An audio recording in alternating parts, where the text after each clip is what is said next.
ak gërëm mbokk yi fi ñëw yëpp di nuyu madame Ndeye Fatou Diop Blondin di ko gërëm ci présentation bi di nuyu monsieur le maire de Kër Massar Nord Adama Sarr di maire bu bokk ci avenir Sénégal bi ñu bëgg di nuyu mbokki Sénégal yi ci biir réew mi ak yi ci diaspora waaye di leen nuyu yéen ak di leen gërëm yéen mbokki journalistes yi ci ñëw bi ngeen ñëw fii wuyu si ñu ci suñu woote bi ak ñëw ci ni ngeen ñëwee en nombre et en qualité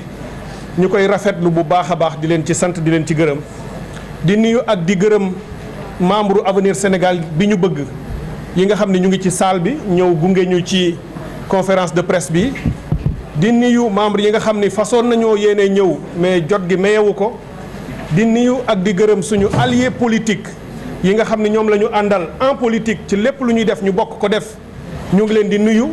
mu di suñu mbokki Pastef suñu mbokk yi nekk ci LACOS ak suñu mbokk yi nekk ci Yewwi Askan Wi ak bépp kuréel bu ñu bokk ci opposition ñoo ngi leen di nuyu di leen sant di leen gërëm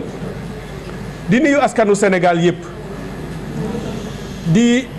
am yaakaar ni waxtaan wi dina leeral lu bare dina am lu bare lu muy gindi askan wi ci lii nga xam ni ci la ñu toll ñu bari ci yéen fan yi yéen a ma doon jéem a jot au téléphone ci journalistes yi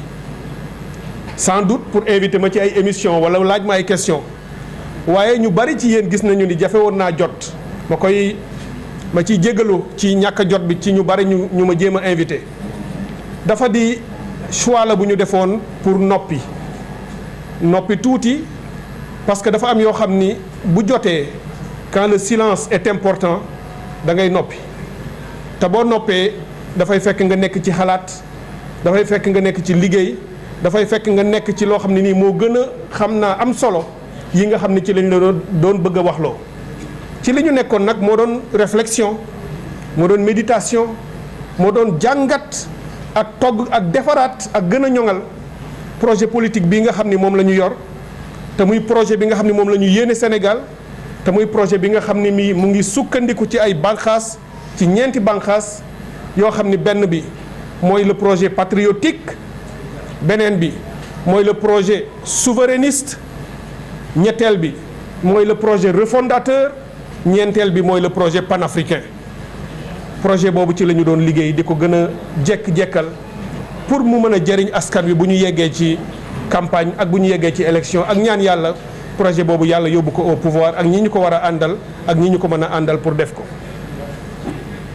bi ñu nekkee ci loolu di ci xalaat ak di ci wax ndax loolu lañ jàppoon ni moo am solo yàlla def mu am lu ñu dab li ñu dab mooy ñun dañu def lépp lu candidat war a def au plan technique li constitution laaj pièces yi constitution laaj taxawaay yi mu laaj lépp ñu matal ko lépp ñu def ko ci lu mucc ayib lépp ñu def ko ci dëppoo ak valeur doomu aadama valeur humaine waaye ñu dëppale ko itam ak les valeurs de la république parce que ku ñu xam ci républicain nga ñu yàgg xam ku ñu xam ci bëgg ak respecter institutions yi nga ñu yàgg xam ku ñu xam ci bëgg ak aar ak jàpp ak toppatoo démocratie nga ñu xam ba bi ñu taxawee ni dañuy nekk candidat lépp lu mu laajoon ci taxawaay ñu def ko ba mu mat ñu ñëw déposer suñu dossier comme suñu yeneen i naatango conseil constitutionnel bi nga xam ni moom moo nekk fii ci réew mi juróom-ñaari sénégalais yu nit ñi am ci ñoom yaakaar ba ñu tudde leen ay sage ñu wax nit ñi yoon yi nga xam ne ca la ñu war a jaar pour dëgëral candidature yi ñu càmbar dossier yi coow lu bari am na ci naam te la ñu ca war a am ci taxawaay am nañu ko ci jàppale ñi nga xam ne comme ñun bëggoon nañoo bokk ci candidature yi te defuñu ko seen taxawaay ñu ngi ànd ak ñoom di leen ci massawu di leen ci xeexle waaye yàlla def ñu bokk ci 21 ñaar fukk ak benn yi nga xam ne jàpp nañu ni waroon nañoo bokk ci élection yi ba fii ñu toll naam jeexagul waaye ba fii ñu toll 21 yooyu ñaar fukk ak benn yi ñoom la ñu jàpp ni matal nañu mën nañoo dem yàlla def man ma bokk ci mu am kenn ku jóg ci 21 yooyu tudd Amadou Ba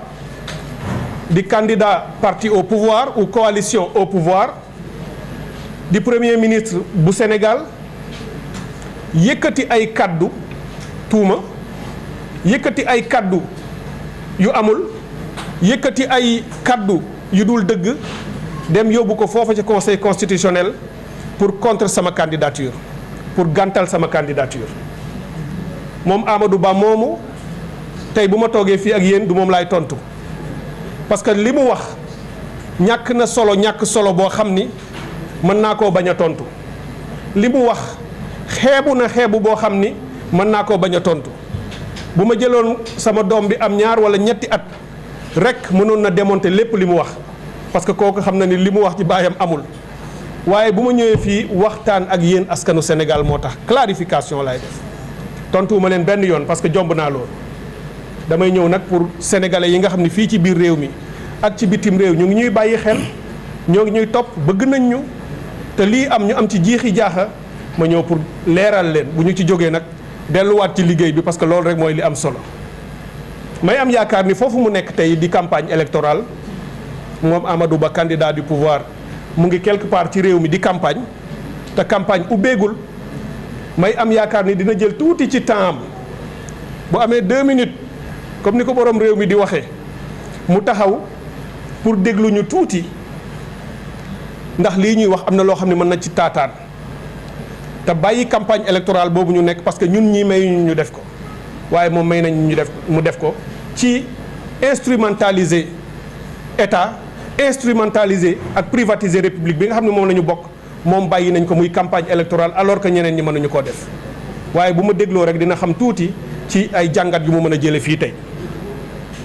laata nag may commencé indi leeral yooyu ngeen may ma tuuti ma indi sama xalaat ak sama nuyoo ak sama encouragement suñu mbokk yi nga xam ne tey ñoo ngi fii ci kaso yi fii ci Dakar ak yeneeni région mooy ay détenus politiques yu ñu jàpp ci seen engagement politique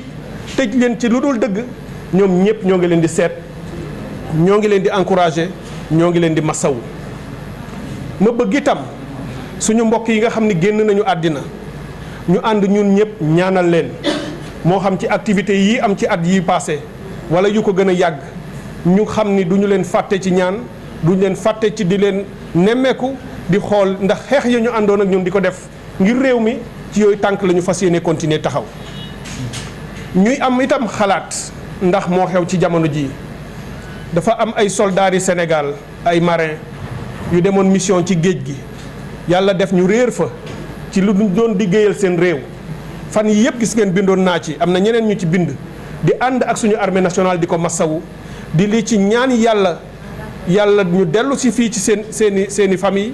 ñuy ñaan yàlla mu yombalal armée bi seet bi ñu leen di seet ñu ñaan yàlla mu def ci li nga xam ne lii looloo ci gën. waaye may daaneel di nuyoo di ko envoyer sama encouragement sama solidarité sama nemmeeku mu di mon frère mon ami mon allié politique de longue date muy le président Ousmane Sonko mu sell mi. ma wax ko parce que dafa mel ni am na ñu ko bëggul dégg ci réew mi mais ma wax ko ni maa ngi nuyu maa ngi seet maa ngi ziar maa ngi encouragé mon ami mon frère mon allié politique di président Ousmane Sonko le PROS. gannaaw ba ma waxee loolu nag ma bëgg a ñëw ci ay quelques kàddu yoo xam ne du tontu waaye leeral la. Monsieur Amadou Ba, candidat du parti au pouvoir, Premier ministre du Sénégal, dafa yëkkati ay tuuma yóbbu ko conseil constitutionnel ni leen nañu gàntal sama candidature sama bos ak bosu Bassirou Diomaye Faye daanaka boole ñu luñ ñu tuumaal.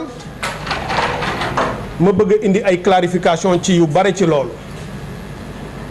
laata ma koy def nag ma leen di préciser ni suñuy avocat man comme Bassirou Diomaye Faye def nañu lépp lu ñu war a def ci liggéey ci saytu ci indi argument de droit yi mu laaj yépp ba yóbbu nañu ko conseil constitutionnel jébbal leen suñu mémoire de défense pour démonter pièce par pièce argument à l'appui article de droit constitution code électoral lépp lu mu laaj ci suñu architecture juridique génnee nañ ko teg ko ci taabal ji pour wan conseil constitutionnel ni li Amadou Ba wax lépp ay invention la amu ci dara loo xam ne ni méngoo na ak droit comme nag suñuy avocats ils sont très très bons, c'est d'excellents avocats du ma ñëw ci boobu aspect, dama leen di bàyyi ñoom ñu def boobu liggéey. li may leeral rek mooy lenn ci li nga xam ni yëkkati na ko te benn bi mooy ni ci li ma concerné man personnellement bu Bassirou dinaa ci ñëw ci yeneen yi nag ma bàyyi avocat am def ko ak mandataire am parce que moo ko gën a maîtriser def ko te lii may wax ñoom sax dinañu wax lu gën a dëgër loolu ci ay argumentaire pour ngeen xam ne lii lépp dara nekku ci lu am taxawaay. nee na dama bokk ci entité politique boo xam ne dañ ko dissoudre maanaam amatul xanaa ku ko dégg ci yéen journalistes yi ma yàgg a topp yàgg a ñëw ci suñuy conférence de presse yàgg a ñëw ci suñuy activité boo ko déggee dina la jaaxal waaye nag ku xam ñii ni ñuy doxale ak ni ñu mel ak tiitaange bi nekk ci ñoom jamono ji ba ku fël ñu yefani seen pouvoir jeex na lu ne mën nañ ko inventé ñu ni man dama bokk ci parti politique boo xam ni dañu ko dissoudre amatul moo di Pastef. ñaareel bi nee nañu dama jël ay pièces yoo xam ne ni ay fausses pièces la yu baaxul maanaam lu ñu tappale yóbbu ko conseil constitutionnel maanaam daal da nga ñëw ni lii pièce la boo xam ne bii maa ko indi bu baax la ndekete yow pièce bi yaa ko inventé pièce bi baaxul. loolu mooy ñaareel bi nga xam ne nee nañu moom lañ ma tuumaal. ñetteel bi ñu ni coalition irrégulièrement constituée maanaam man coalition bi ma yóbbu ni ñu ko tëggee baaxul parti ya ca bokk baaxuñu wala daal ña ko defar baaxuñu. ñeenteel bi ñu ni non appartenance au parti ou à la coalition qui l'a investi maanaam bokkuma ci parti wala coalition bi nga xam ne moo ma investir. ñeent yooyu daal mbokk yi excusez du peu nee nañu moom la ñu ma toppee ba ni sama candidature war nañ koo gàntal. ma jàpp ni nag loolu sénégalais boo xam ni bii rek ànd nga ak tuuti gis-gis ak xam-xam ci ni politique di doxe ci réew mi ci ñaar fukki at yi ñu weesu wala fukki at yi sax gis sama trajectoire dafa lay doy sëkk pour nga xam ni amul benn ci lii boo xam ni bii dëgg la.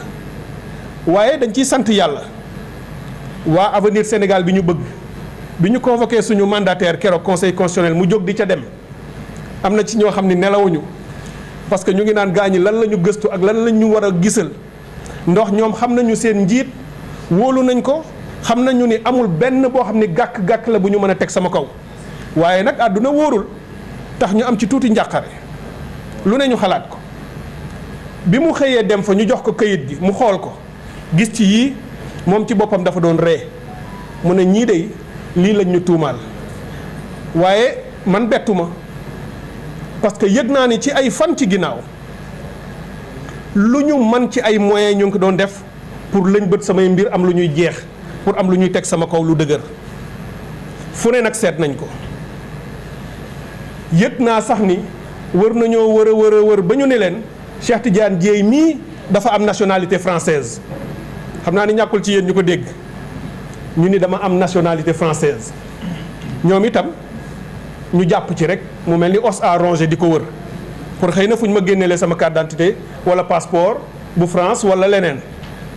waaw koo xam ni alwaar gii la juddoo ca Ziguinchor Ndeye Fatou Diop Blondin mi wax na ko màgge Ziguinchor ma soo faa jóge ba ngay am 19 ou 20 ans bi ma amee baccalauréat dem université Saint-Louis ba am fa maîtrise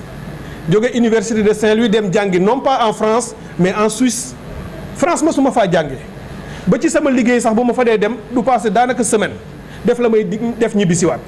bu ñu ne woon sax xanaa am naa nationalité suisse mu yenu maanaa mu raisonnable mais ñu ni nationalité française laa am wër a wër évidemment duñu ko gis parce que du lu mën a am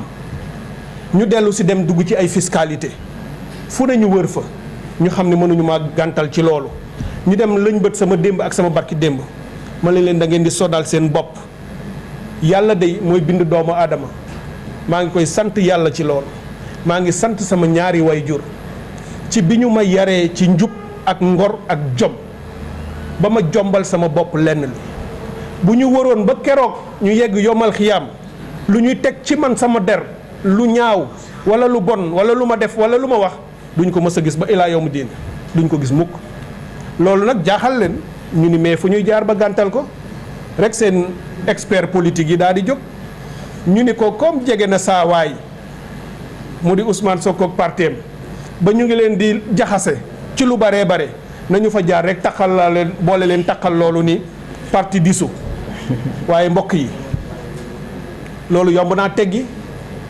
man 2002 laa ñibbisi fii au Sénégal ba ma jàngee ba noppi bi ma ñëwee mënoon naa dugg ci parti politique ndax amoon naa lien bu wér ak parti démocratique sénégalais. président Abdoulaye Wade bi muy ñëw Genève en 2001 en tant que président nouvellement élu maa nekkoon président de l'association des Sénégalais de Genève et de France voisine mu dalal ñu ñun sénégalais ma def discours ci kanamam discours bu mu gis xale bu am avenir bu am jom bu xam li muy wax mu woo ma ba ma ñëw ci moom mu jël livre am dédicacel ma ko un destin pour l'Afrique may ma ko ni ma boo ñëwee Dakar na nga ñu seet si mu wax collaborateur am yëpp ni ma ne leen jël leen numéro de téléphone am bu Cheikh Tidiane Dièye mi kooku bi ma ñëwee 2002 bu ma bëggoon dugg ci pouvoir wala ci parti politique kon ma dem PDS ndax amoon naa pexe yu ma jaar ba dem gisi président Abdoulaye Wade man maa ko bëggul woon parce que bëgguma woon dugg ci parti politique ma dem dugg forum civil bu maître Mame Adama Gueye à l'époque milité naa fa 10 ans au forum civil ñëpp ci Sénégal société civile lañ ma xamee mësuñu maa xamal ci parti politique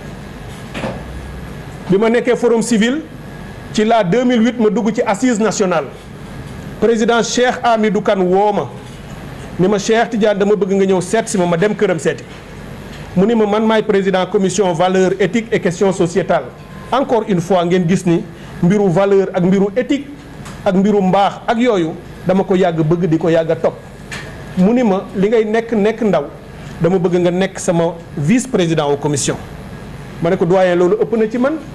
ma nekk ak yéen rek di leen liggéeyal doy na ma mu ne ma mukk dama bëgg nga nekk ko parce que ñun suñu wàll wéy na li ñu waroon def yëpp def nañ ko bu ñu leen indee ànd ak yéen lii ngeen di def la ñu bëgg jox leen le témoin ngeen continuer ko ma comprendre fi mu waxee ma nekk vice président ñu def charte de gouvernance démocratique ak parti politique yi fi nekkoon yëpp ñu dem 2011 2012 M23 ak 23 juin ma bokk ci ñu ko concevoir liggéey ko dem fii buntu assemblée nationale xeex ko ñoom ñii toog tey au pouvoir ñoo fa doon nekk ànd ak ñoom xam nañu rôle bi ma ci joué ñu def M23 muy kuréel ma nekk coordonnateur du secrétariat du M23 kii di Alioune Tine mën na ko confirmer ca bureau lañ ko doon defaree ba jamono jooju kenn mësuma gis ci politique ñoom ñii nekk au pouvoir ñoo doon ànd ak ñun ñuy lijjanti nu ñuy fexee ba pouvoir bi changé en 2012 bi pouvoir bi changé ñoom ci seen biir même bi ñu nekkee M23 ñu ngi ma doon wax est-ce que doo ñëw dugg APR ndax waa M23 ñu ci bari ñu ngi woon ci kuréel bi waaye ñu ngi woon ci parti politique man ni leen maay secrétaire coordonnateur u secrétariat bu M23 dama war a tëddee njaaxaanaay su ma bokkee ci APR réunion bu ma ñëw bu ma joxee membre APR plus de temps de parole ñu ne ma fa nga bokk moo tax te dama war a neutre et indépendant manifestation bu fi mës a am place de l'Obélisque maa koy organiser ak ñi ma àndal avec des preuves à l'appui ñi ko fekkee yëpp mënoon nañ ko témoigner te mësu ñoo def manifestation place de l'Obélisque te neewuma gaa ñi dem leen wuti drapeau fu mu mën a am ngeen ñëw takk ko mësul am manifestation bu amul drapeau lan moo tax ma ko daan def dama doon bëgg woon parti politique yi ak société civile ak ñeneen ñi ni yéen ñëpp mën ngeen bañ a déggoo ci ay xalaat waaye drapeau bi moo leen di réunir mën nañoo ànd ci xeexal pour notre république tout le monde peut en témoigner y compris président Macky Sall parce que ñoo fa daan nekk ak ay nitam ñu jóge ci 2012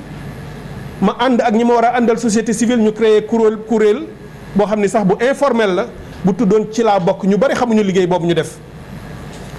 ba 2014 les candidats indépendants mënuñu woon dem élection locale te bokkuñu ci parti politique bu ñu amul récépissé amuñu woon droit dem ca ñun ñu ni loolu c'est une rupture d'égalité des citoyens devant la loi ñu créé kuréel bu tudd ci laa bokk def plaidoyer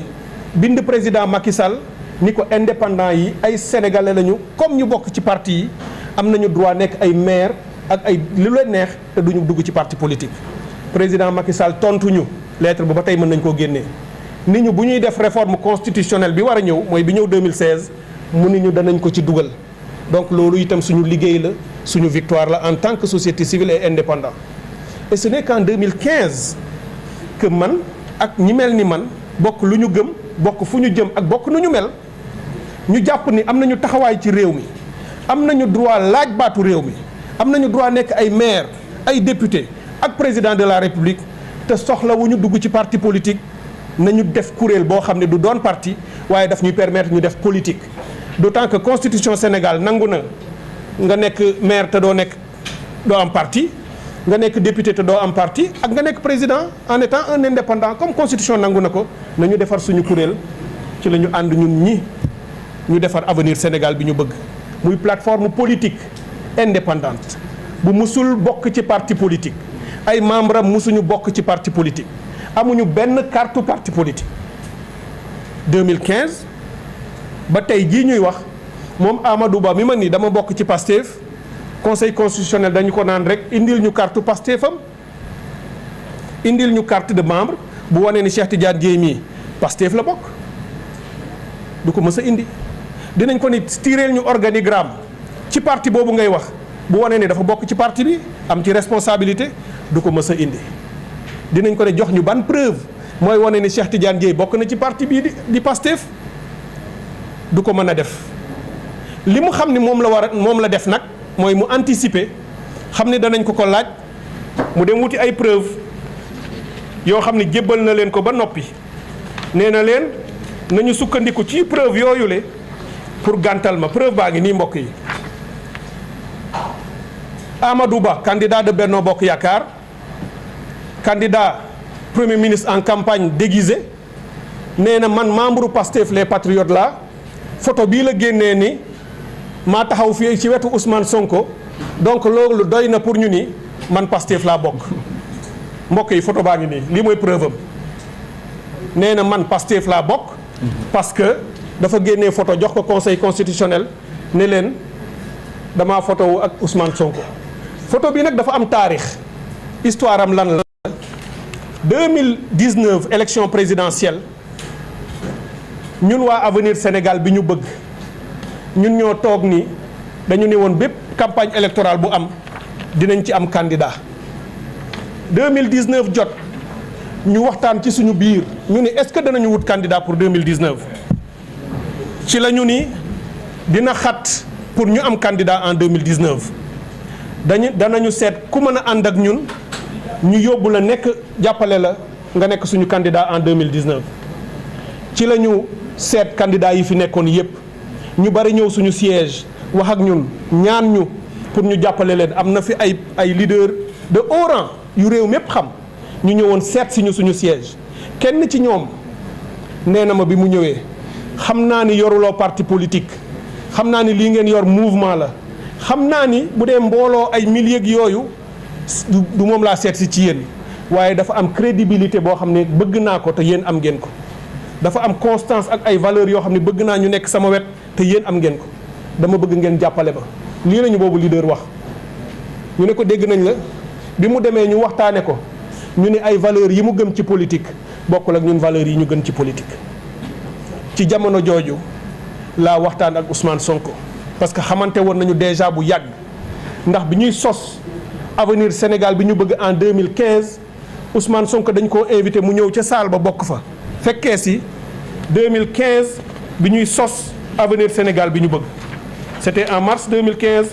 hôtel Teeru bi pour wan leen ni Avenir Sénégal bi ñu bëgg lu yàgg am la photo bii ngeen di gis mooy bis bi ñuy lancé Avenir Sénégal bi ñu bëgg en 2015 Ousmane Sonko nous a fait l'amitié et l'honneur d'être venu dans la salle fekkee ko ndax bi ñu doon xalaat ni ñuy bindee suñu ay document de vision ak yooyu daf ci doon sax ñëw di ànd ak ñun xanaa kon kay bu ñuy wax dañu naan moom moo bokk ci Avenir Sénégal bi ñu bëgg parce que bu ma génne woon suñu document de vision ngeen gis ci ay mbindam parce que conseil yi mu ñu jox la pour wan leen ni ñii génnee ni dañu bokk jàppale Ousmane Sonko parce que ñun bi ñu saytoo dañu ni Pastef la ñu bokkal gis-gis Pastef la ñu bokkal ay valeurs Ousmane Sonko la ñu bokkal yoon comme jekku na pare na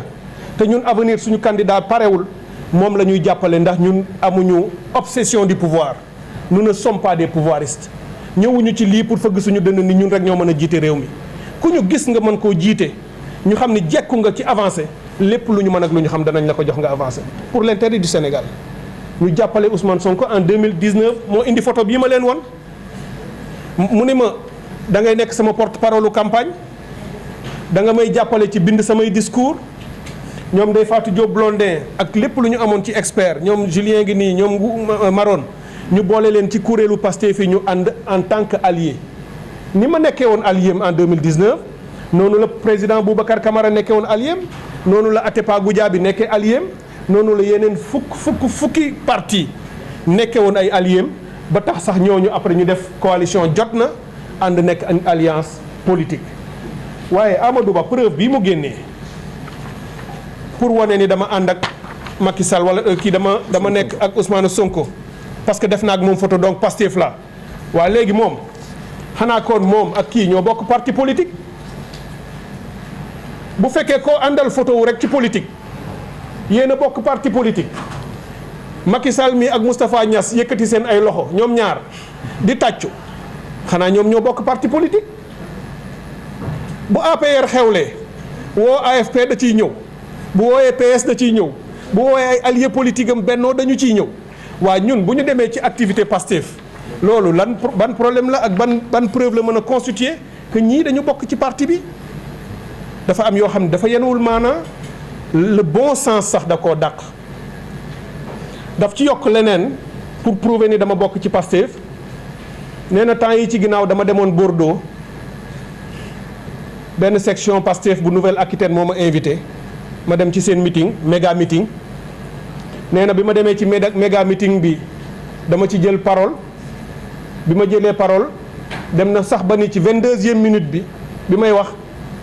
xam naa ni calculé na ma de waa ji topp na ma torop sax vraiment topp na ma nee na 22e minute bi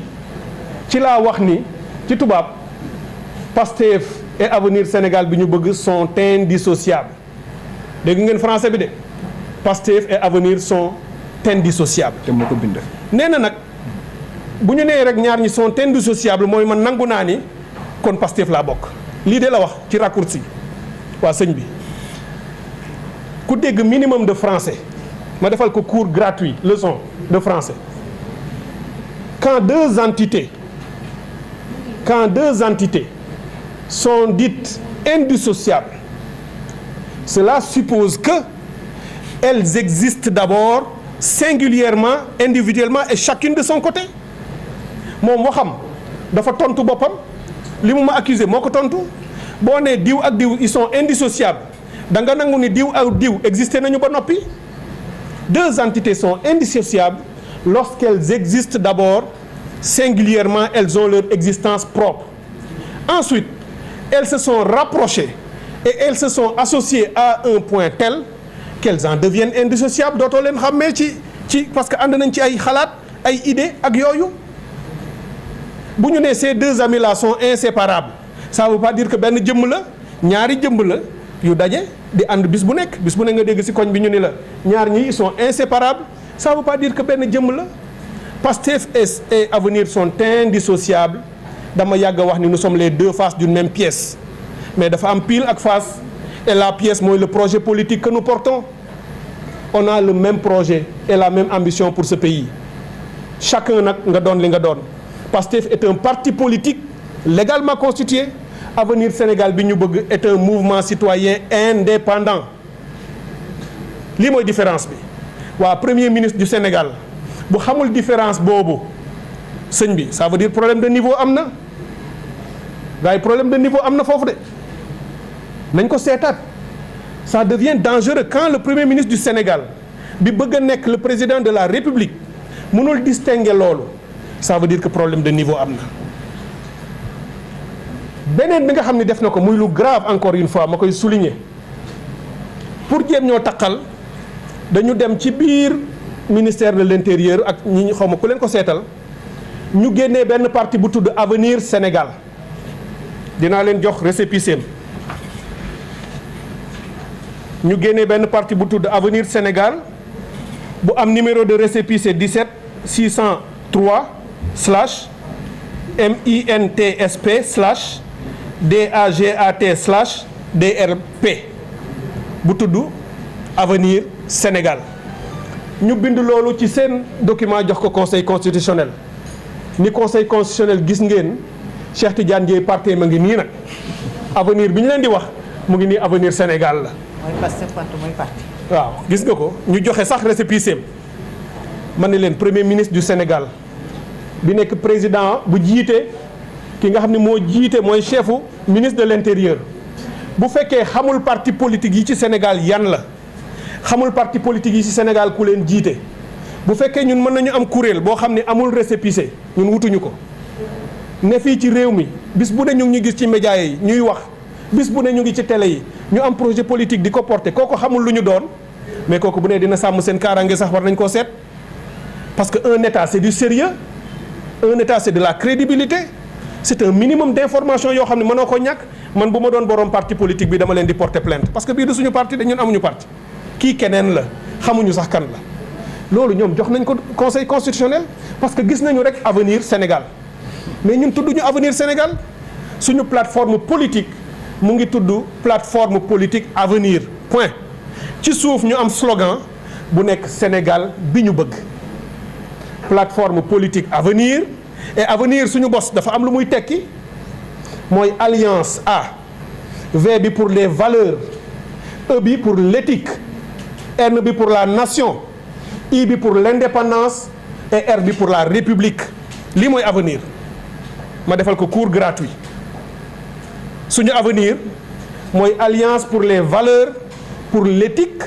pour la nation pour l'indépendance et pour la république lii mooy suñu avenir ñun suñu slogan suñu dàkkental ci wolof mooy Sénégal bi ñu bëgg waaw moom loolu daf ko réere mbir ba jël numéro jàmbur yóbbu ko conseil constitutionnel ni loolu yëpp pour taqal ñu waaye li suñ bi ku mu jommalul dara dootu la jommal ci premier ministre u réew bu nekk candidat ni damay dem présidentiel ragal nit ba di ko sosal loolu ba yóbbu ko jox ko lu mu moomul sëñ bi li luñ jar a seet la dama leen di wax rek niveau bi war nañ ko seet loolu pour la sécurité de ce pays il faut le voir suñu existence li koy mandargal encore une fois et suñu différence tout en étant alliés avec Pastef suñu alliance ak Pastef nous le revendiquons nous le voulons suma ànd ak Ousmane Sonko ànd socialement personnellement humainement amicalement et fraternellement yàlla bu politique tax loolu yàqu parce que jaraluñu ko c'est très fort mais bokkuñu parti dafa am li mu am ma am li ma am après les élections de 2019 daf ma ne est-ce que duñu fusionner ñu bokk parce que am na ñeneen sax ñu dem fusionner bokk Pastef ñun avenir bi ñu toogee waxtaan ñu ne déedéet ñun duñu fusionner Pastef suñu allié la Pastef parti bu mag la danañu ko dimbali suñu kéemtalaay kattan pour mu fort dëgër continuer yoonam waaye ñun dañuy doon li ñu doon parce que différence ak diversité mooy charme démocratie ñun dañu bëgg nekk ay indépendant am allié boo xam ni parti politique la waa kay loolu war na mën a am dem ñu ànd liggéey dañu am suñu logo wax na itam ni suñu couleur yi sax dafa niroo couleuru Pastef toujours rek pour tout mal mu ne suñuy couleur dafa niroo couleuru Pastef waa mbokk yi bu ngeen xoolee fii 2024 bi rond boobu gisu leen fa rouge rond bi gisu leen ci vert gisu leen ci blanc yàlla dafa def loolu tamit mooy couleuru Pastef waaye ñun lii ñu def parti politique yu bare ci réew mi boo leen jëlee seeni couleur di nga ci gis vert di nga ci gis rouge di nga ci gis leneen ñun suñu logo c'est le bissap xanaa bissap dina xonk nag ak feuille bu verte bissap xanaa muy nit ñu beneen bissap bu weex bissap bu weex woñjo bissap dina am lu xonk dina am lu weex bi ñu koy créer la ñu ko choisir ñu ni ñun le bissap national bi ñëpp xam mooy suñu logo dañu doon reetaan sax naan réew mi daa tooy il faut que ñu koy defal bissap muy naan pour nit ñi mën a kii parce que ñëpp a tooy ndax coono ndax ñàkk ndax dang guddeeg bëccëg doo am dara suñu logo c'est 2 pétales de bissap rouge avec une feuille verte entourée par un cercle bleu sur un fond blanc lii mooy avenir Sénégal bi ñu bëgg suñu logo depuis 2015 moom la ñu yor ça n'a rien à voir ak beneen bu parti politique bu Pastef dafa tombé parce que ce sont de belles couleurs amul pexe mu ni nag voilà lii moo tax ma leen di boole kon preuve la que dañu cee bokk da ngeen leen di gàntal waa sëñ bi ñun 2017 dañu bokk élection législative te Ousmane Sonko candidat la woon xamoon ngeen ndawi askan wi Ousmane Sonko dafa créé woon coalition bu tudd ndawi askan wi yàlla def mu am député nekk député ñu am ci mbégte lool 2017 bu ma sañoon man personnellement ak ñenn ñii ci ñun dañuy bokk ak Pastef coalition ñun avenir jéem nañ ci lu nekk waaye politique moo tëddee noonu booba mujj ñu déggoo ci ànd bi ni ñu ko waroon àndee Ousmane Sonko ak ñi mu mënoon àndal 2017 def ndawi askan wi mu def sa première campagne électorale sénégalais yi ci lañ ko commencé dégg jox ko bopp parce que li mu doon wax am na njëriñ te wóolu nañ ko ñu def ko député ñun ñu ànd ak yeneeni mouvement barewul sax ñu àndal 5 départements kese la ñu def liste waaye dañu ni il faut que ñu dem ci élection yi pour jàngi mosuñu woon dem ci élection à part référendum bi amoon 2016 ñu ne nañu dem donte duñu am député waaye danañu jàng ci nu ñuy defee élection xam ngeen résultat bi moo tax nit da nga am vision bu sori. assemblée bi ñu bëgg. suñu kii boobu tuddoon assemblée bi ñu bëgg suñu coalition ba assemblée bi ñu bëgg donc suñu bi ñu bëgg bii fi mu jógee yàgg na mbokk yi suñu photo bii mu ngi woon ci réew mi assemblée bi ñu bëgg photo bii avenir Sénégal bi ñu bëgg moo amoon liste indépendante bu bokkul ak parti politique kenn ngi ci photo bi fii du ngeen ko gis bu baax waaye candidate la ci élection yii ñu jëm dafa bokkoon ci suñu liste muy madame docteur Rose Wardini ñu koy niiw ku am jàmbaarte la parce que ñun ànd nañu ak moom liggéey def campagne ci réew mi 2017 assemblée bi ñu bëgg ki nekkoon am parteem dem defi coalition ñun ñu am suñu mouvement indépendant ànd ak ñi ñu waroon àndal ay syndicats ay mouvement d'artisans ak yu demee noonu ba def suñu coalition indépendante naka nga mën a waxee tey ni kooku existé wul wala parti la wala dafa bokk ci parti xam nga ni loolu tam yenewul maanaa ci koo xam ne kii premier ministre nga donc assemblée bi ñu bëgg moo doon suñu coalition indépendante en 2017 ñu battre campagne et li ma leen doon wax ni suñu vision bi ñu amoon ni nañu dem pour jàngi jàng boobu ñu ci jàng moo ñu jural lan moo ñu jural kii nekk sama mandataire national Julien Charles Bernard Sagna un jeune moo nekkoon suñu mandataire en 2017 il était tout jeune moo doon dem DGE doon dem ci affaire élection yi guddeeg bëccëg doon jàng boobu mu jàng 2017 moo tax ren jii ma nekk candidat présidentiel moom mooy sama mandataire national te amul lu mu xamatul ci processus électoral te loolu lépp on l'a fait en tant que indépendant te moom Amadou Ba war na koo xam wala son patron Macky Sall war na koo xam wala kenn ci ñoom war nañ koo xam donc mbokk yi foofu pour vous dire que lépp lu mu indi ci ay argumentaire yu ñàkk solo la amu ci benn boo xam ni nit mën na cee teg baaraam wala nga dóor ci sa doom amul li ñu def rek mooy inventer wax lu amul ak peut-être créer ay situation yoo xam ni dañuy jéem a mettre en difficulté sax ak suñu ay alliés parce que xam nañu ni dañu nekk ci politique politicienne te ñun tey la ñu gën a assumer suñu ànd ak Ousmane Sonko en tant que allié tey laa gën a gëm ni Ousmane Sonko peut et doit être candidat à cette élection tey laa gën a gëm ni Bassirou Diomaye Faye peut et doit être candidat à cette élection te duma ci ñàkk a gëm tant que liste ba génnul loolu laa def loolu la yàlla def parce que loolu la ñu gëm mais ku bëgg a wax ni avenir Sénégal bi ñu bëgg parti la da ngay wax lu la neex ku bëgg a wax ni Cheikh Tidiane Dièye dafa bokk Pastef amul fenn foo ko teg parce que yii ma la jox yëpp preuve la bi may mujjee ci preuve yi te moo gën a dangereux ci yeneen yi moom Amadou Ba nee na man Cheikh Tidiane Dièye sama militantisme ci Pastef tax na Pastef def ma candidat ci élection départementale élection locale yi weesu ma nekk candidat Pastef ci Ziguinchor ba maay président du conseil départemental de Ziguinchor mbokk yi problème de niveau amatina de premier ministre bu Sénégal bu xamul kii président conseil départemental bu Ziguinchor jamono jii ñuy wax waaye yéen sëñ bi fu ñu jëm nous sommes en danger bu ñu ko caaxaanee mu nga foofu di campagne di campagne électorale dana fa dajeeg président conseil départemental bi ko doon dëggantaan du ko xàmmee parce que moom jàpp na ne man la waaye yow premier ministre bi chef gouvernement bi chef préfet yi chef gouverneur yi xamul ni le président du conseil départemental de Ziguinchor moo ngi tudd Georges Ananias Massaly ma koy niiw 2017 élection locale dama nekkoon candidat au conseil départemental de Ziguinchor candidat à la candidature ci Yewwi Askan Wi 2022 dama nekkoon candidat à la candidature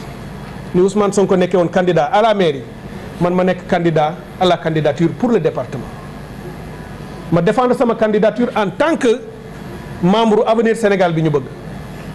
bi ñu demee ci commission d'investiture bu Yewwi Askan Wi commission bi dafa indépendante parti yi ku nekk libre nga indi sa candidat man dama indi sama dossier defar ba mu jekk ñëw teg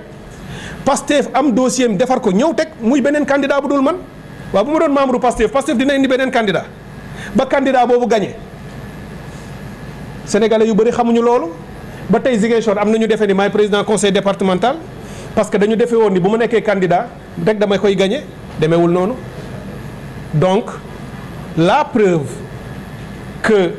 Pastef dafa amoon candidat ma nekk candidat booba gagné am na sax ay anecdote yoo xam ne mënoon naa ko fi wane pour wane attachement bu ma amoon ci suñu ànd bi loolu amee man maa woo benn kilifa bu nekk ci Yewwi Askan Wi un jour peut-être mën na ko témoigner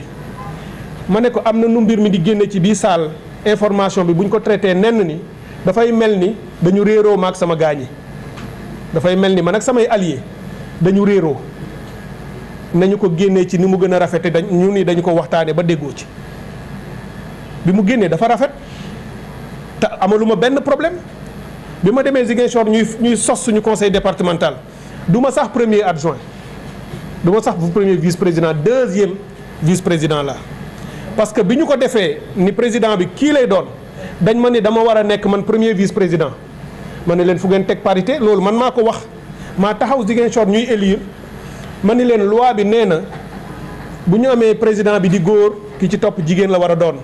du ma changer loolu parce que dama am déggoo yu ma déggoo ak ñeneen à Dakar nañu teg jigéen man ma dem troisième donc loolu beneen preuve supplémentaire la kii toog fii Adama Sarr le maire de Kër Massar Nord il a été maire investi par Avenir Sénégal bi ñu bëgg bi ñuy teg candidature am à la candidature yeneen parti yëpp amoon nañu aussi seen ay candidats moom mu gagné nekk candidat de Yewwi de à Kër Massar maag Ousmane Sonko ak yeneen leader ñu ñëw Kër Massar campagne ak moom jàppale ko ñu fal ko mu nekk le maire un très bon maire pour Kër Massar ba ma fa demee barki démb tout Kër Massar l'a félicité et l'a encouragé pour son éthique pour sa présence pour taxawaayam ci dëkk bi ak li muy defaral waa goxam waa sëñ bi loolu doyul encore une fois ci preuve malgré tout ça Amadou Ba s'est permis d'aller sonnal waa conseil constitutionnel gis nga bu defuloon yooyu tey jii waa conseil nekkuñu fi naan ñu ngi xaar ay dossier di dem di càmbaraat pare nañu ba tëj seen i buntu dem seen yoon moo ngi leen di sonnalaat alors qu'il est le chef du gouvernement donc loolu mooy pour vous faire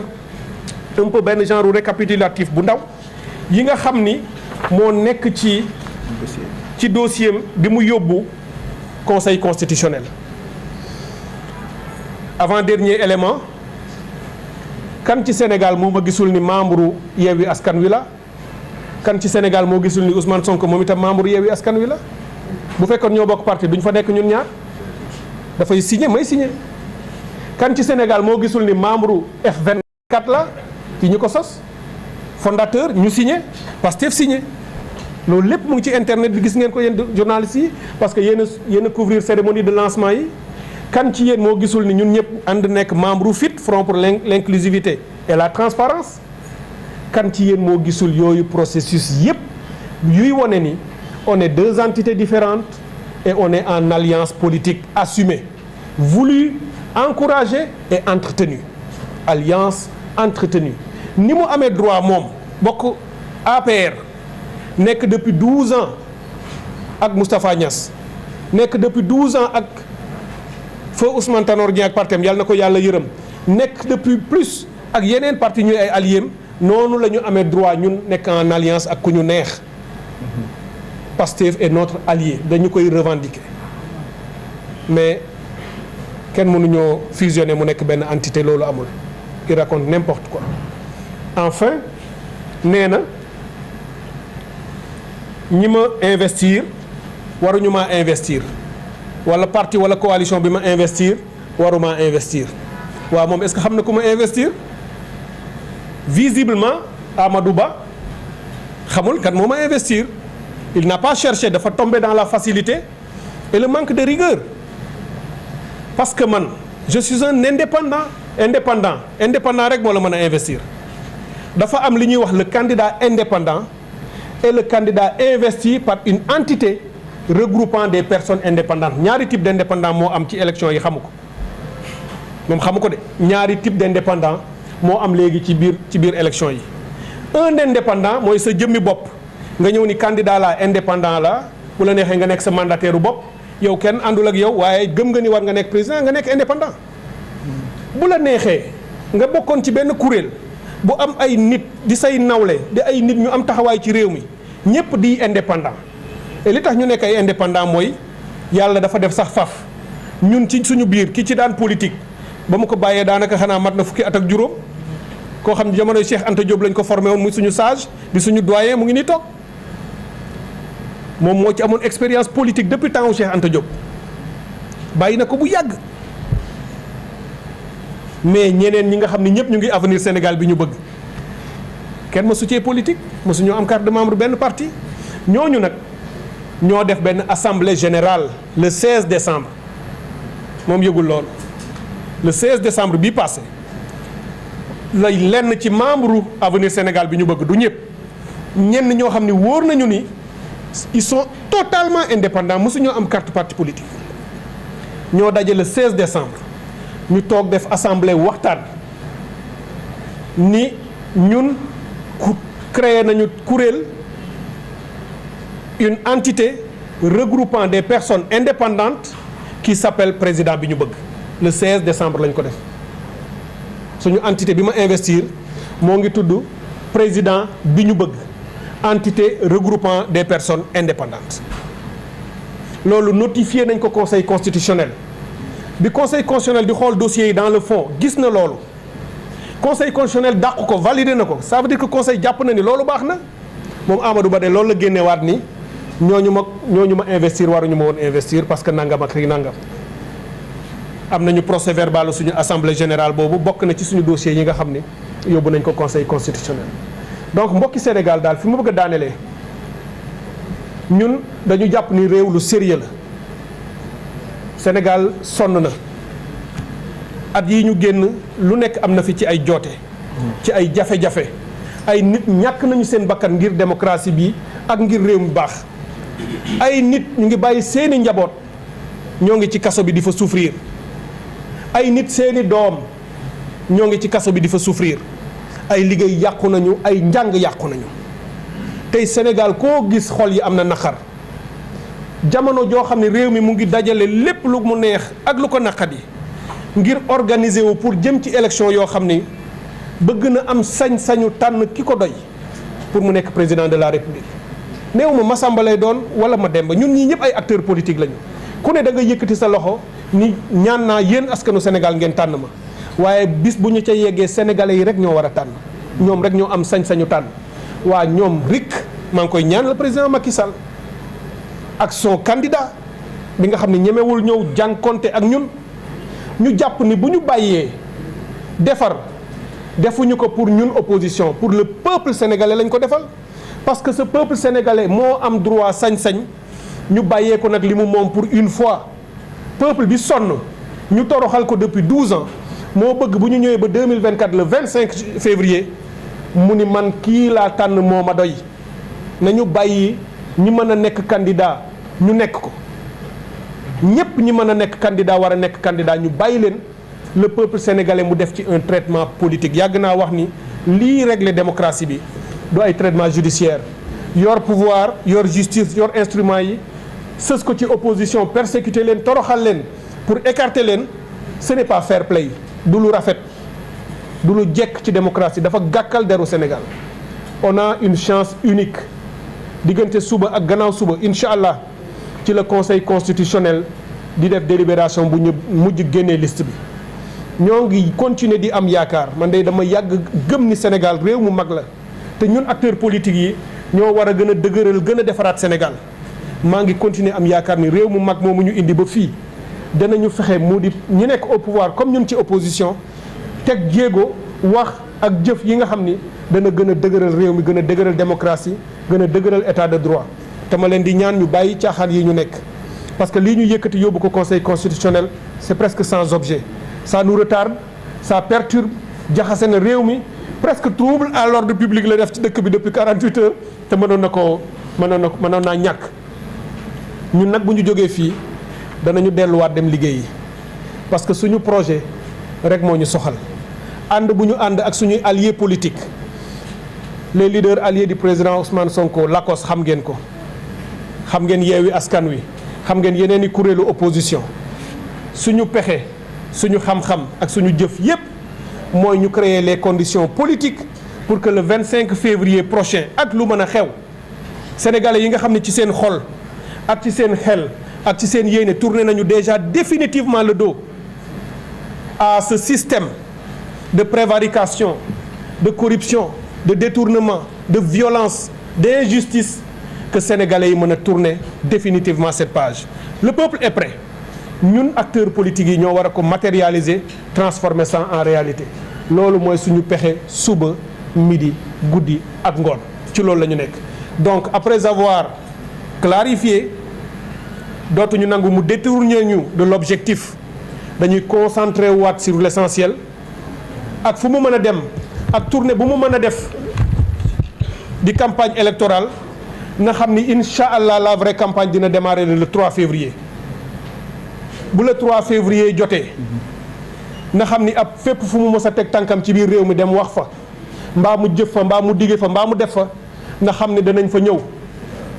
te danañu wone ne la mu fa dige la mu fa wax ak la mu fa jéem amul lenn lu mu ci man lépp ay ngànt la du ko mën a def ñun dinañu proposer sénégalais yi loo xam ni loolu mooy doon taw féexu Sénégal mooy l'avenir du Sénégal mooy kaaraange Sénégal mooy développement au Sénégal ci tous les piliers tous les secteurs économiques le projet que nous portons amul beneen bu ko gën ci réew mi moo jóge ci assises nationales yi moo ñëw sukkandiku ci commission de réforme des institutions moo ànd ak bépp xalaat ak lu rafet loo xam ne réew mi mérité na ko te loolu la ñu bëgg a appliquer dans ce pays à partir de 2024 mbokk yi ñu ngi leen di sant di leen gërëm di leen jéggalu ci yàggaay bi gudd na waaye dañu jàppoon ni il fallait que ñu won leen lépp loo xam ne war ngeen ko am pour que suñu mbokk yi sénégalais yi ci biir réew mi ak bitim réew ñu am ci information yi nga xam ni yooyu la laaj maa ngi leen di sant di leen gërëm di nuyu mbokk yi nga xam ne yëpp ñoo ngi. Résumé en français. Français. C'est bon. xanaa résumé ñu lay def rek. Pour le français, ça va être beaucoup plus court. sans doute plus court. Nous avons organisé ce point de presse pour apporter un certain nombre de clarifications aux allégations que le Premier ministre Amadou Ba, candidat de la coalition Benno Bokk Yakaar et Premier ministre du Sénégal, a porté contre notre candidature au Conseil constitutionnel. Vous avez sans doute constaté que ces derniers temps, j'étais devenu silencieux.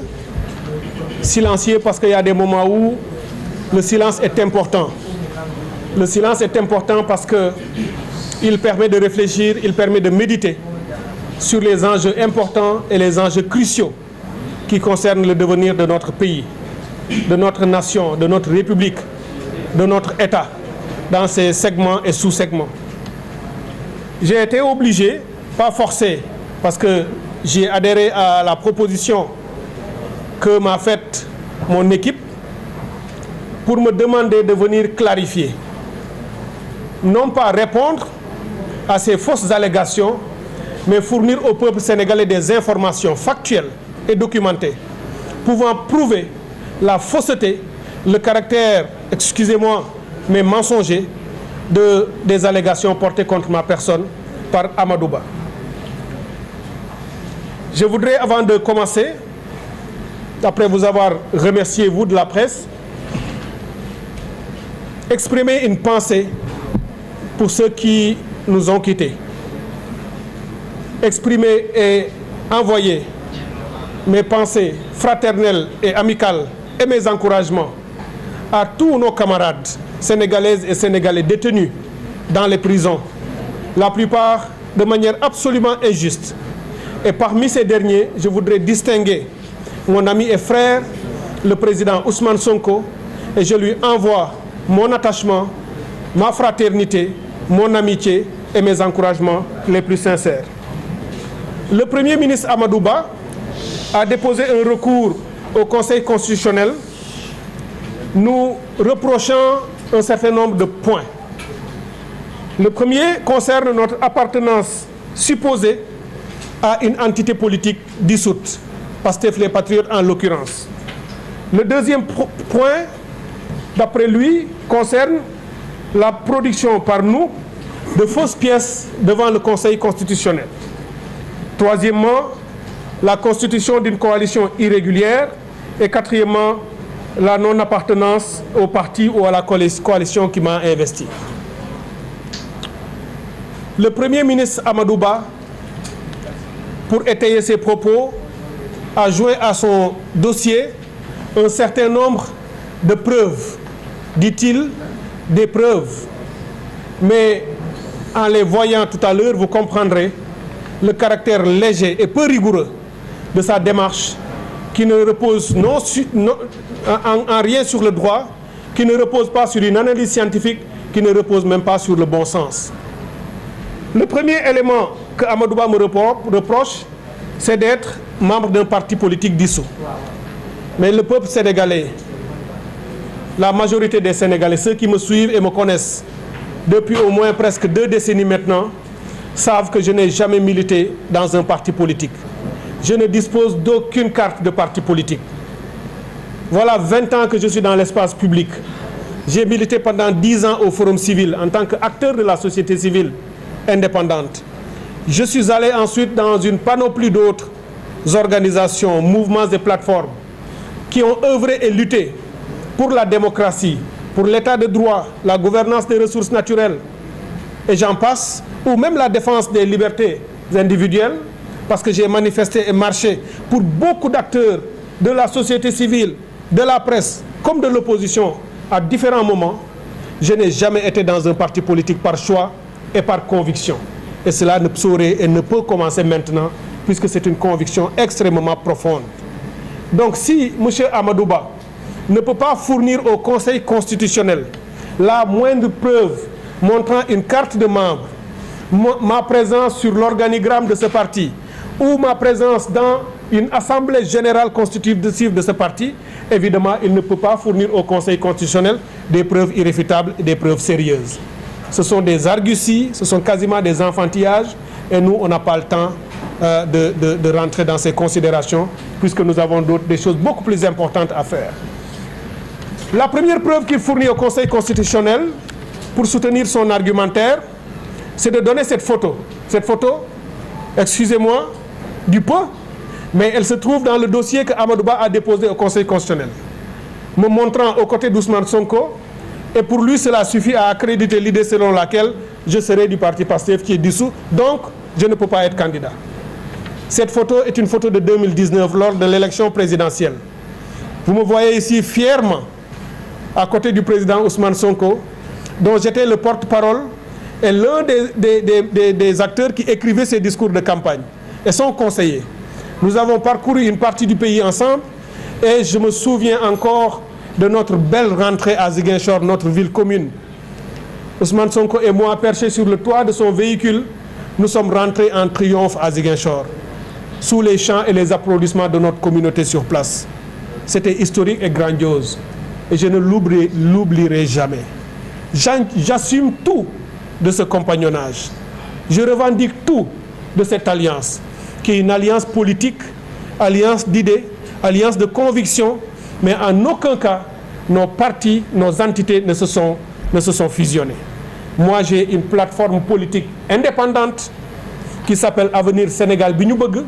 qui a été constituée comme une plateforme politique indépendante. Ousmane Sonko dirige le parti politique qui s'appelle PASTEF, qui a un récépissé. Nous n'avons pas de récépissé et nous l'avons voulu comme ça. Donc, en montrant ça Amadou Ba oublie-t-il que lui-même, son mentor ou son chef, Macky Sall, a déjà été aussi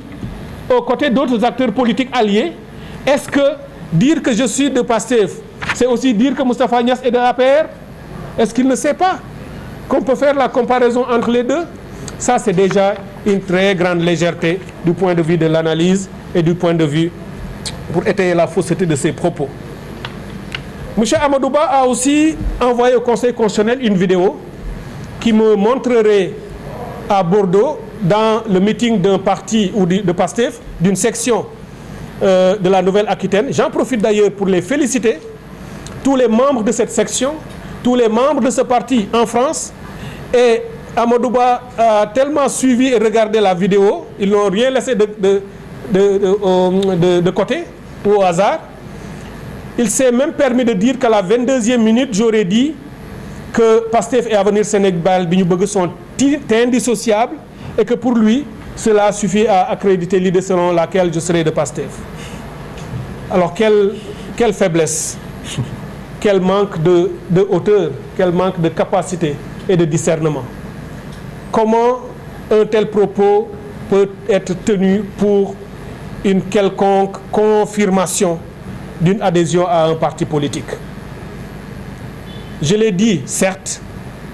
je l'ai dit parce que c'est ma conviction, mais en le disant, pour qui que sait parler français, il peut comprendre lorsqu'on dit que deux entités sont indissociables, cela suppose qu'en amont, on a d'abord reconnu que ces deux entités existent séparément. Chacune de ces entités a son existence propre. Et ensuite, ces entités se sont associées à tel point qu'elles en sont devenues quasiment inséparables. Voilà le sens de mes propos tenus à Bordeaux, à l'invitation de cette section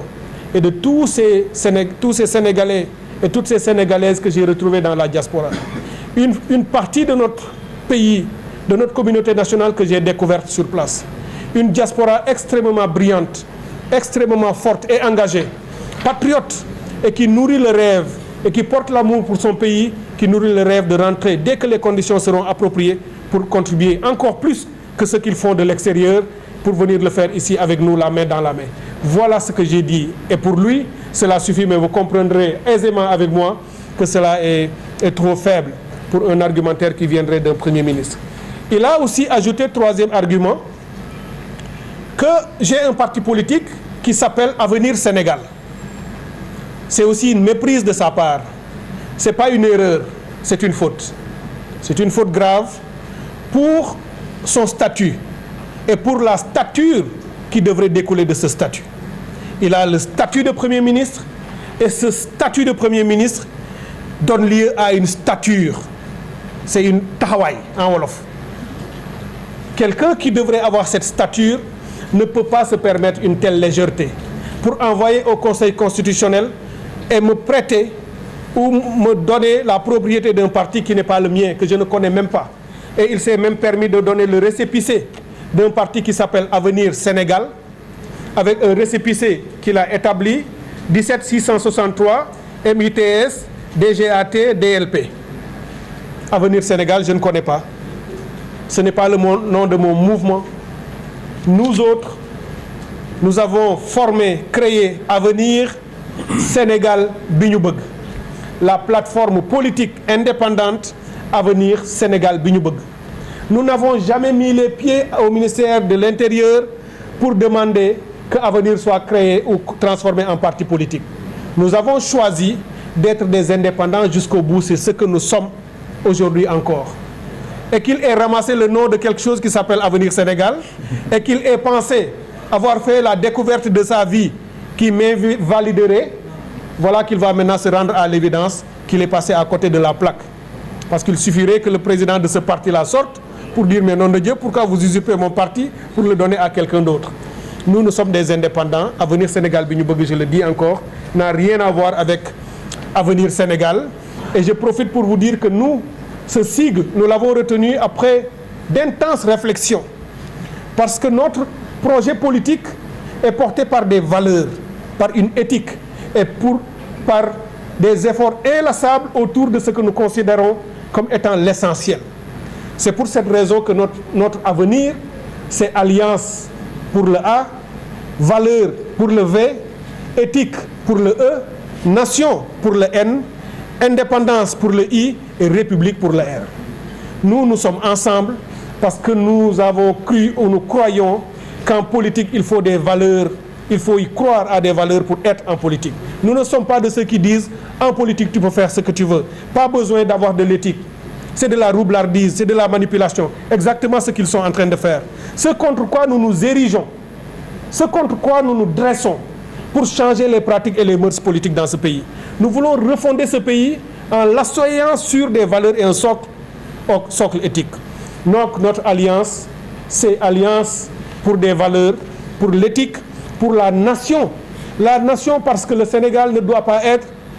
une juxtaposition d'individus et de communautés. Ça ne doit pas être une addition d'hommes et de femmes, de Wolof et de Peul, de musulmans et de chrétiens, de ceci ou de cela. Ça doit être une nation unie, intégrée, avec des valeurs fortes, qui partageons un idéal communautaire, social, politique, idéologique, qui croyons en quelque chose. Ce que Senghor disait, le commun vouloir de vivre commune.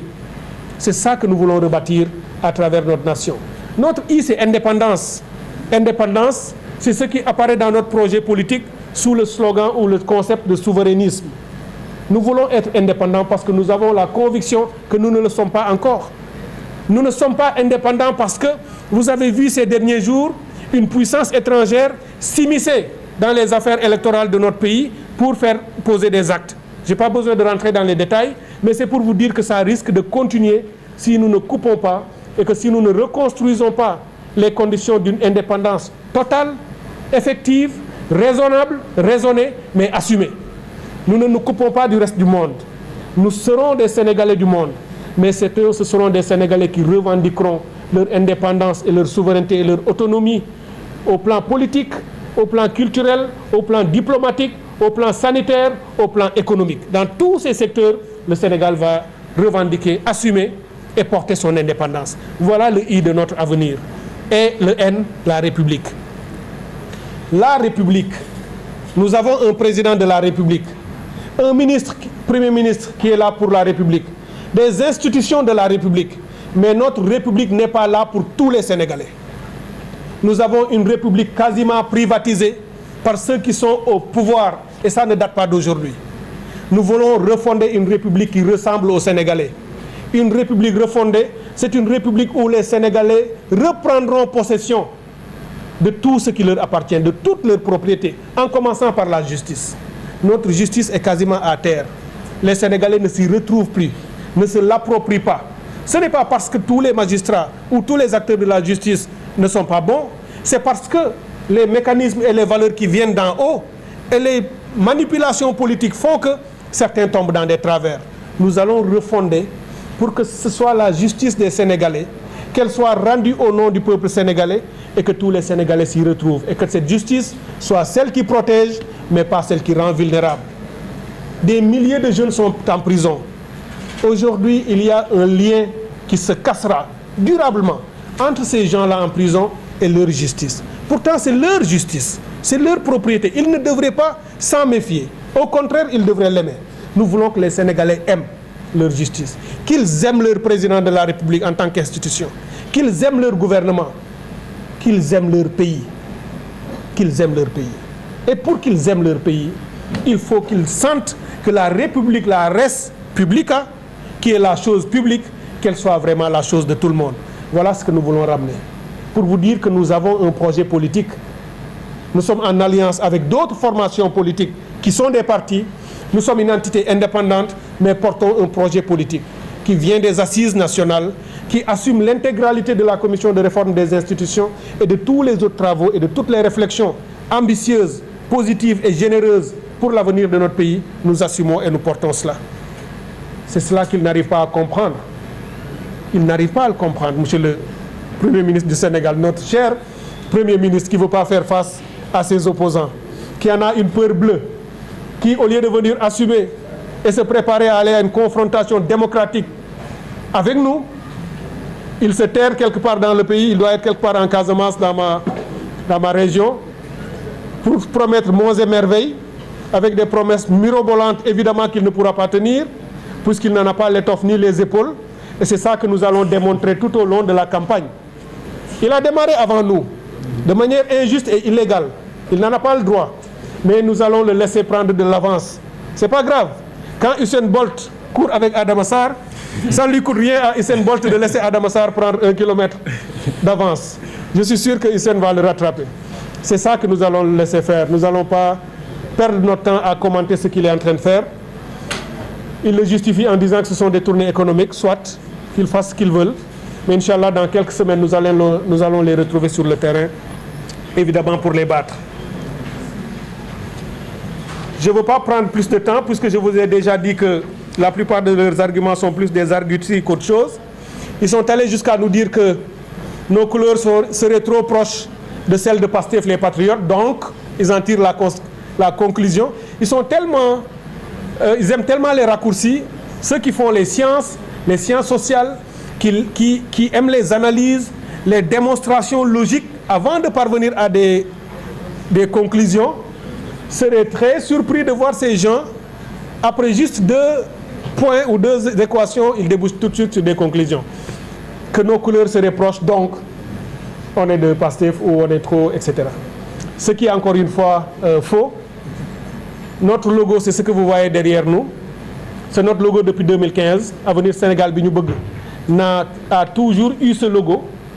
Nos codes couleurs et autres sont déjà envoyés au Conseil constitutionnel pour l'élaboration des bulletins et autres. Notre logo est composé de 2 pétales de bissap rouge avec une feuille verte dans un cercle entouré de bleu sur un fond blanc. Je peux le réciter par cœur parce que c'est notre logo depuis longtemps. Évidemment, qui dit bissap dit du rouge. C'est aussi une des couleurs de Pastef, c'est normal. Qui dit bissap dit aussi une feuille verte parce que Pastef a du vert. Mais le Parti socialiste aussi a du vert. Grand parti a du rouge, d'autres ont d'autres couleurs. Pourquoi il veut une chose aussi faible en argumentaire? C'est presque pitoyable de les voir tomber aussi bas pour essayer juste de défendre ou de justifier l'injustifiable. C'est ça notre logo et on pourrait passer beaucoup de temps à vous expliquer son origine et la raison pour laquelle nous l'avons choisi, en ce que ce logo rassemble le peuple sénégalais. Derrière le contenu latent ou diffus de ce logo, au-delà de ce que vous voyez le bissap et de toutes les vertus du bissap, vous voyez de l'environnement, vous voyez la faune, vous voyez tout ce à quoi nous croyons, l'écologie, le développement durable, mais vous voyez aussi un facteur de rassemblement. Partout où vous allez dans notre pays, vous dites bissap, tout le monde le sait. Qu'on soit Pulaar, qu'on soit Wolof, tout le monde peut se retrouver autour. Vous voyez les vertus médicinales. Vous voyez aussi des innovations technologiques, parce que nous avons, dans nos recherches et nos réflexions, su que dans le bissap, il y a une molécule, cette molécule qui confère au bissap sa couleur rouge. Si par les procédés technologiques, un jour la science dans notre pays, et c'est cela que nous ferons, amène nos ingénieurs et nos experts à pouvoir l'extraire, cette molécule, ça nous donnerait des milliards et des emplois à n'en plus finir, parce qu'on créerait une substance, un colorant naturel qui serait vendu dans le monde, puisqu'il y a des législations en Europe qui interdisent l'utilisation de colorants artificiels dans les aliments. Alors que le bissap a le colorant naturel rouge, le meilleur au monde. Qu'est-ce qu'on en fait? Rien. À part faire notre jus de bissap, on ignore même que ce sont des milliards qu'on peut retirer de là, mais nous le savons évidemment, c'est pour cette raison, entre autres, que c'est notre logo. Monsieur le Premier ministre nous dit, avant-dernier point, que l'entité qui m'a investi n'est pas une entité régulière, qu'il serait même une coalition irrégulière, composée, selon lui, de partis politiques, ce qui est également tout faux. Je n'ai pas de coalition de partis politiques, aucune coalition ne m'a investi. Je suis un candidat investi par une entité regroupant des personnes indépendantes. Je peux même mettre ça entre guillemets, puisque c'est comme ça que c'est écrit dans le code. Je suis investi candidat par une entité regroupant des personnes indépendantes. Nous avons signé, mon mandataire une attestation d'investiture et a notifié le nom de cette entité qui s'appelle président bi ñu bëgg, ça a été notifié au Conseil constitutionnel. Notre attestation d'investiture est l'une des 9 pièces composant notre dossier déposé au Conseil constitutionnel. Et les 7 sages ont évalué dans la forme comme dans le fond notre dossier à 9 pièces. Et ils ont validé notre candidature. C'est la raison pour laquelle nous sommes dans la liste des 21. Donc, dans le fond, le Conseil constitutionnel n'a pas trouvé de problème à ce que nous ayons été investis par une coalition ou une entité indépendante. En quoi ça a généré Amadou Ba? Pourquoi ça le générait? Au point qu'il a inventé des choses qui n'existent pas. L'entité qui m'a investi a été créée par des membres de Avenir Sénégal bi ñu bëgg, tous indépendants et n'ayant jamais milité dans un parti politique. Ils ont tenu une assemblée générale le 16 décembre dernier pour dire que nous créons une entité en perspective de l'élection présidentielle du 25 février. Nous créons cette entité dont le nom est Président bi ñu bëgg, dont le candidat est Cheikh Tidiane Dièye, dont le mandataire est Julien Charles Bernard Sagna, ainsi de suite, ainsi de suite. Madame Ndeye Fatou Diop Blondin, ici présent, Monsieur Adama Sarr, maire de Keur Massar Nord, signataire en tant que participant de à cette AG, ont porté. Et ça, c'est aussi déjà joint dans le dossier que nous avons déposé au Conseil constitutionnel. Donc là également, un argumentaire ultra léger, un argumentaire sans fondement, qui n'a aucune chance de prospérer. Parce que je continue de croire que ce Conseil constitutionnel ne suivra pas ces arguties de Monsieur le Premier ministre du Sénégal, dont tout le développement repose sur des choses extrêmement légères, sur des choses pas rigoureuses du tout, et son analyse ou son argumentaire juridique sera évidemment balayé d'un revers de main et assez rapidement par le Conseil constitutionnel. C'est ça que je voulais porter à votre attention, mesdames et messieurs, puisqu'il n'a rien trouvé d'autre à dire que, et je finis là, Monsieur le Premier ministre m'accuse encore une fois, ou dit que je suis le président du conseil départemental de Ziguinchor. Ça, au début, j'avais même hésité en me disant c'est vraiment pas la peine de revenir là-dessus, puisque c'est quand même, de tout ce que je viens de dire, c'est peut-être la seule chose assez grave, qui peut ne rien avoir avec le dossier au Conseil constitutionnel, mais grave du point de vue de celui qui l'a dit. Parce que le président du conseil départemental de Ziguinchor